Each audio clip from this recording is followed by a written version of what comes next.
মাঝে মাঝে আমি ভাবি আমাদের সবারই ছোটোবেলার লাইফটাই বেশি ভালো ছিল। আমরা খুব এনজয় করতাম ছোটোবেলার লাইফটা। ছোটোবেলায় সব বন্ধুরা মিলে ধরাধরি খেলা, লুকোচুরি খেলা, ছোঁয়াছুঁয়ি খেলা, তারপর আরও কত খেলা ছিল, কুমিরডাঙা।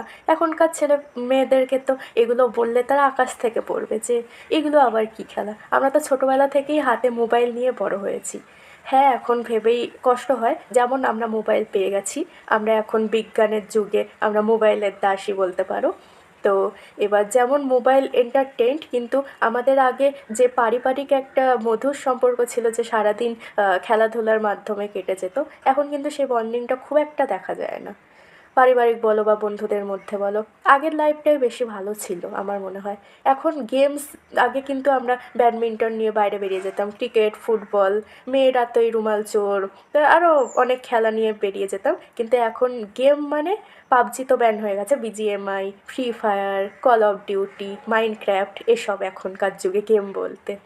অবাক লাগে মাঝে মধ্যে, করোনা এসে সব নষ্ট করে দিয়েছে।